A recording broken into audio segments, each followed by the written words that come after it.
Okay, here we go. We have a 1968 Volkswagen Beetle. Appears to be original paint.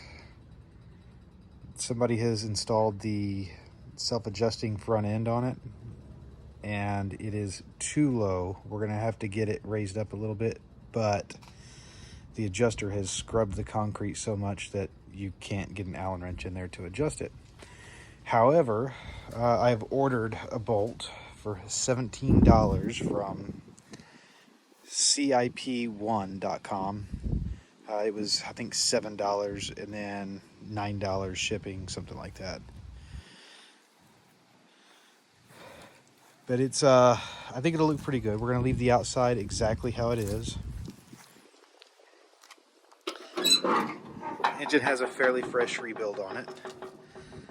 I'm going to go ahead and pull the engine, replace the rear main seal because it appears to be leaking. They said it leaked ever since they got the engine back. So I'm going to go ahead, pull it, see what's going on. I'm actually kind of thinking that it may actually be the gaskets in the oil cooler inside the doghouse, because I'm picking up some oil in here, but it's kind of hard to tell. Once I get it cleaned up, pulled out, I'll be able to figure out where it's at.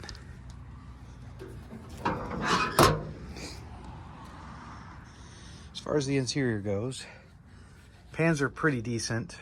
I do have a little bit of pan repair that I'm going to have to do over here on the passenger side.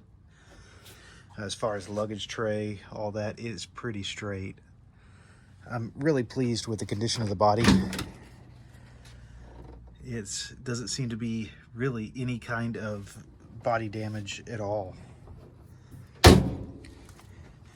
Only thing we've got is it looks like there was a dent over here that somebody has tried to repair.